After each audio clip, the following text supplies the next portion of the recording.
Assalamualaikum warahmatullahi wabarakatuh. Nama saya Hilda Fidawati dari jurusan Tadris Bahasa Inggris semester 5, kelompok 26, praktik ibadah IAIN Syekh Nurjati Cirebon. Sekarang saya akan menjelaskan tentang mawaris dan nikah.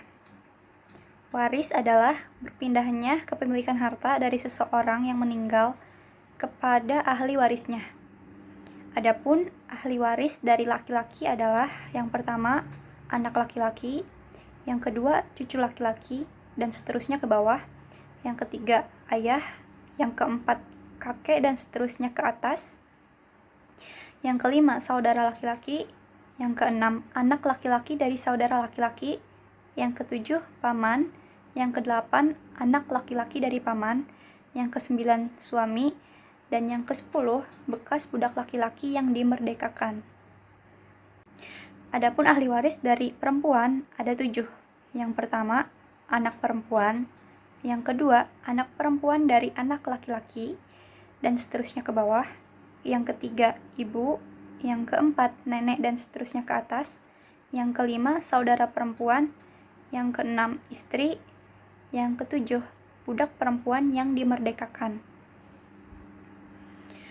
Hak waris yang tidak bisa gugur, yang pertama, suami dan istri. Yang kedua, ayah dan ibu, dan yang ketiga, anak kandung, baik itu anak laki-laki maupun perempuan. Selanjutnya, orang yang tidak mendapatkan waris ada 7. Yang pertama, budak laki-laki maupun perempuan. Yang kedua, budak yang merdeka karena kematian tuannya. Yang ketiga, budak wanita yang disetubuhi tuannya dan melahirkan anak dari tuannya. Yang keempat, budak yang merdeka karena berjanji membayarkan kompensasi tertentu pada majikannya. Yang kelima, pembunuh yang membunuh orang yang memberi waris.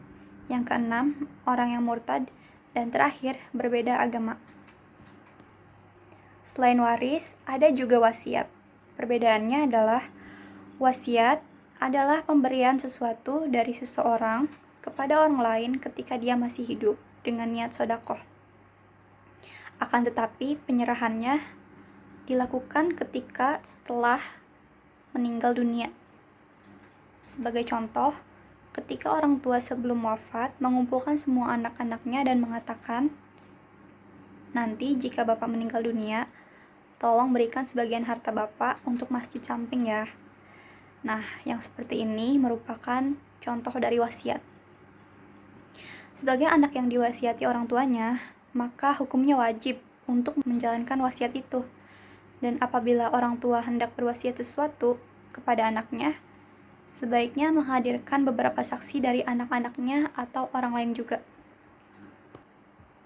Selanjutnya, saya akan membahas tentang nikah. Yang pertama, hukum nikah. Hukum nikah wajib apabila seseorang telah mampu untuk membangun rumah tangga, baik secara fisik, mental, maupun finansial. Lalu hukumnya sunnah bagi seseorang yang sudah mampu menikah, namun tidak mampu menafkahi istri secara finansial.